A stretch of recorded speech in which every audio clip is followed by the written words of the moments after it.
ചെമ്പനീർ പൂവിലെ നടീനടന്മാരുടെ ശമ്പളം, ഡെയിലി ശമ്പളം, അത് സത്യം നിങ്ങളത് പുറത്ത് വിട്ടോളൂ. ഇപ്പൊ ശമ്പളം എന്ന് പറയുന്നത് നമ്മൾ പിന്നെ കുഴൽപ്പണം വെളുപ്പിക്കുന്നതോ അല്ലെങ്കിൽ കള്ളക്കടത്ത് നടത്തുന്നതോ അല്ല. നമ്മൾ അധ്വാനിച്ച് ജോലി ചെയ്ത് അവരവർ മേടിക്കുന്ന ശമ്പളമാണ്. എന്നോട് എൻ്റെ പ്രായം ചോദിച്ചാൽ പറയാൻ എനിക്ക് മടിയില്ല, എൻ്റെ ശമ്പളം ചോദിച്ചാൽ പറയാൻ എനിക്ക് മടിയില്ല.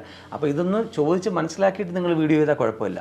ഇത് എൻ്റെ 7 അയലത്തൂടെ പോലും പോവാത്ത എമൗണ്ടുകൾ വെച്ചാണ് വീഡിയോ ചെയ്യുന്നത്. അപ്പോൾ ഇങ്ങനെയൊക്കെയുള്ള വീഡിയോ കാണുമ്പോൾ ഇത് കണ്ടു ഇങ്ങനൊരു വീഡിയോ ഇറങ്ങി കണ്ടായിരുന്നോ എന്ന് പറഞ്ഞപ്പോൾ അതുപോലുള്ള സാധനങ്ങൾ നമുക്ക് അറിയാവുന്ന കാര്യങ്ങൾ നമ്മളോട് ചോദിക്കാറുണ്ട്. ഇതിലെന്തെങ്കിലും വാസ്തവം ഉണ്ടോ എന്ന്.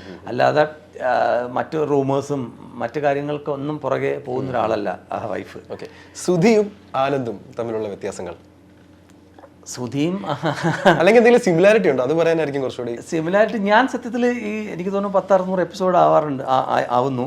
ഞാനിങ്ങനെ എപ്പിസോഡ് കാണുമ്പോൾ നോക്കും ആനന്ദിൻ്റെ മാനറിസംസ് എവിടെയെങ്കിലും എന്തെങ്കിലും സുധിയിൽ റിഫ്ലക്റ്റ് ചെയ്യുന്നുണ്ടോ എന്ന് ഞാനിങ്ങനെ നോക്കാറുണ്ട്. അപ്പോൾ എനിക്കങ്ങനെ ഒന്നും തോന്നിയിട്ടില്ല. പിന്നെ ചില സമയത്ത് ഇരുന്നിട്ട് എണീക്കുന്നതും നടക്കുന്നതും കൈയെടുക്കുന്നതൊക്കെ എൻ്റെ ചേട്ടൻ ചെയ്യുന്നത്. കാരണം ഇപ്പം നമുക്ക് നമ്മുടെ ചിലപ്പം മനസ്സിലാവില്ലല്ലോ, ചേട്ടൻ്റെ മാനറിസം എൻ്റെ ചേട്ടൻ പെട്ടെന്ന് നിൽക്കുന്നത് പോലെ എനിക്ക് തോന്നാറുണ്ട്. അല്ലാതെ സുധിയും ആനന്ദുമായിട്ടൊന്നും യാതൊരു ഇതുമില്ല. കാരണം 7 ഡിഗ്രി ഉള്ളവനാണ് സുധി. നമുക്ക് പേര് പറയാൻ 1 ഡിഗ്രി പോലും ഇല്ല. ഓക്കെ,